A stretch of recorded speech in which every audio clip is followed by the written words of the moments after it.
किस तरह से देश को जो है ना पूरी तरह से बर्बाद करने के लिए बीजेपी ने ठान लिया है। अभी कल की बात है कि नेमचा किपजेन भारतीय जनता पार्टी के एक ही महिला मंत्री हैं मणिपुर में, उन्हीं का घर जला दिया। इम्फाल में राजधानी में मंत्री का घर जला दिया, वो भी भाजपा का। तो देखिए क्या लॉ एंड ऑर्डर है। अरे अमित शाह को तो एक जो है मणिपुर जैसे एक लोकसभा है, दिल्ली का लोकसभा बराबर का स्टेट का संभाल नहीं पा रहे, तो कौन सा लॉ पुरुष है भाई साहब? अपना को बोलता है ना कि हम स्ट्रॉन्ग मैन, मैं लॉ पुरुष हूं। आप बताओ, मणिपुर ही नहीं संभाल रहे साहब से। तो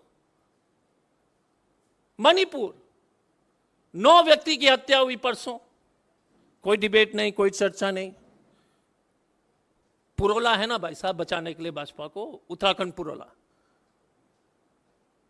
भाजपा को बचाने के लिए हम लोग कितने जो है मेहनत कर रहे हैं, और बीच बीच में मिल ही जाता है। कोई नहीं सवाल कर रहा है कि अमित शाह जी जो है 45 दिन बाद वहां क्यों पहुंचे। कोई नहीं पूछ रहा है कि मोदी जी अभी तक क्यों नहीं गए।